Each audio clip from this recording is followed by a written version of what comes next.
the vital importance of including women in decision-making process. Ladies and gentlemen, excellencies, in 1945, the end of the Second World War was greeted with celebrations, and hopes were placed in a new era of peace and cooperation, embodied by the creation of the United Nations. However, those hopes were soon overshadowed by the onset of the Cold War. When it ended in 1991, we once again dared to believe that this would pave the way to the vision of lasting peace, security and cooperation as enshrined in the UN Charter. Sadly, that vision has not materialized. In fact, the situation has worsened, and here is why. Firstly, the Security Council, envisioned as the very pillar of collective security, is failing to meet the expectations of the world, if it ever has. The Permanent Five were supposed to be role models for the rest of the world working for peace. Some work in their own interests instead. Secondly, the promise of the Sustainable Development Goals is faltering. Progress is lagging, and with cuts in development assistance, millions of the world's poorest are pushed further away from the access to even the most basic services. Thirdly, international law appears to stand at the precipice of irrelevance. The independence of elected international judges, the integrity of human rights institutions, personal security of human rights defenders, and the authority of this organization are under siege. Fourthly, the Genocide Convention risks becoming a relic of the past. Some states have put the International Criminal Court to its greatest challenge ever. Its prosecutors, whose only duty is the pursuit of justice, and its judges, whose responsibility is to uphold the law, our international law, now face sanctions and intimidation.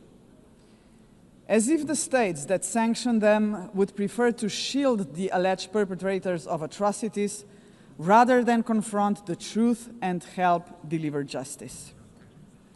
Fifthly, the landmark opinion of the International Court of Justice affirming that international law obliges states to prevent harming the climate already feels obsolete. And finally, states are withdrawing from the Paris Climate Agreement, from the Ottawa Treaty, and from the UN agencies, or simply cutting their finances. Each such act chips away at the support for multilateralism, a system designed not for the powerful few, but for the benefit of all of us. Madam President, how are we to explain these trends to our electorates, to our people, and above all, to our children?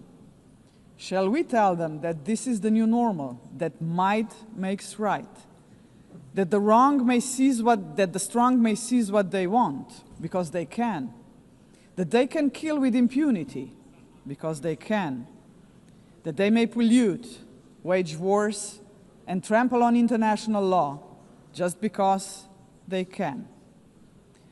Are we prepared to look our children in the eyes and say, this is the world you will inherit and there is nothing we can do about it?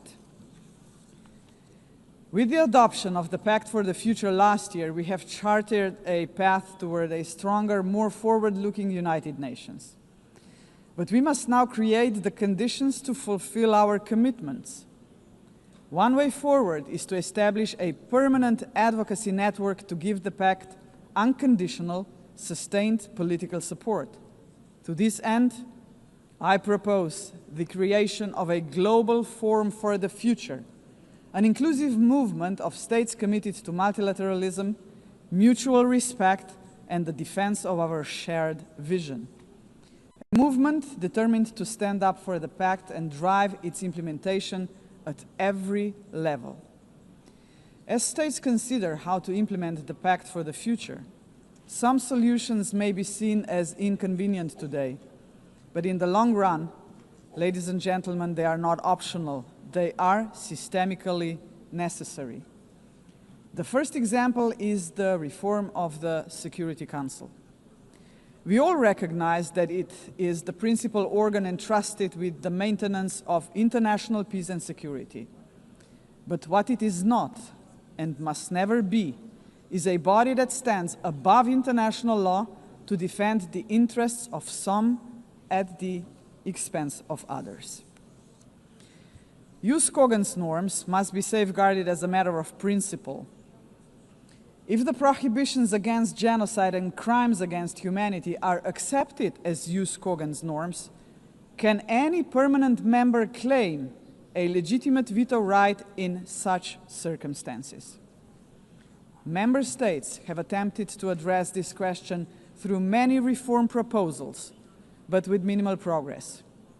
This is why we must dare to go further now.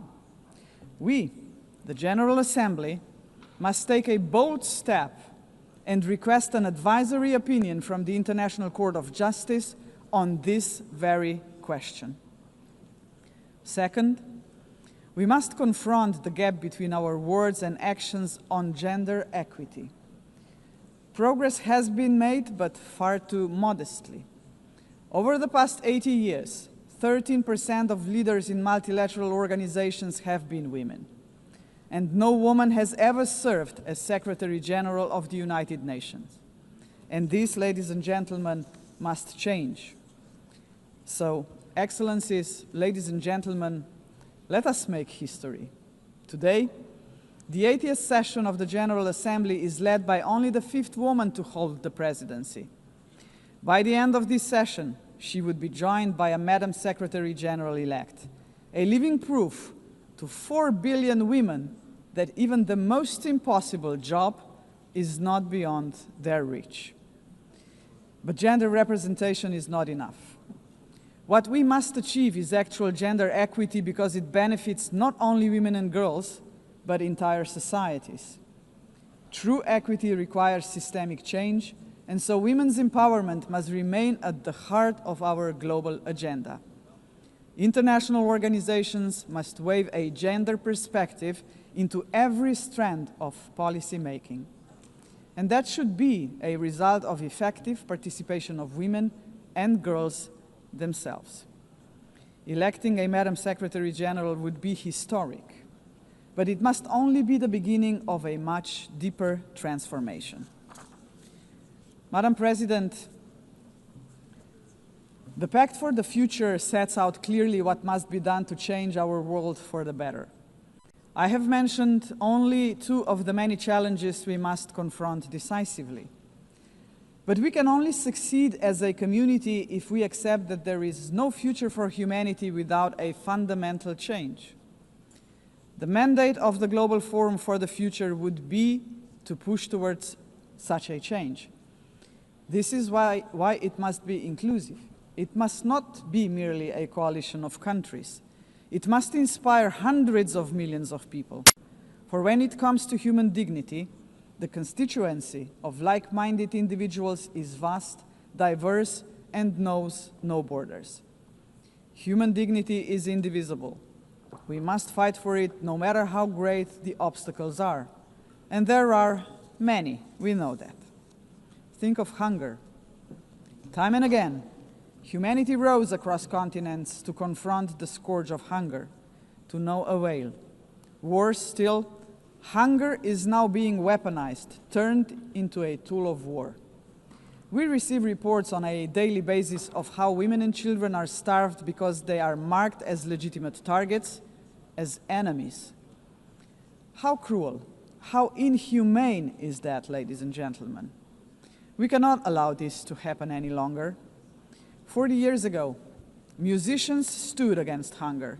Instead of guns, they, the Band 8, used music. The world heard them, but they were not loud enough, as hunger has not been eradicated. Today, we have science. We can address on a scale beyond imagination not only hunger, but every act of violence against human beings and all human fears. Granted, science, technology, and global connectivity are too often twisted by cynical leaders and warmongering regimes. But they can also be harnessed for the common good. Artists, influencers, and visionaries with audiences of millions can join forces with the governments of like-minded nations. Together, their voice in defense of humanity could become irresistible. Together, we can demand real action by all governments, all world and community leaders on the Pact for the future, and hold to account those who betray human dignity to its very core, through wars of aggression, genocidal policies, and crimes against humanity. If we join forces and make ourselves heard, nobody can ignore us, not even the most arrogant governments and individual politicians. Of course, such initiatives cannot emerge out of thin air. They require leadership, strong, inclusive, and fearless leadership. We, the leaders of today, are only transient custodians of power. Some of us may not be here after the next election, but that is precisely why we must act now. Our responsibility and destiny will be judged by how we treat our planet and its people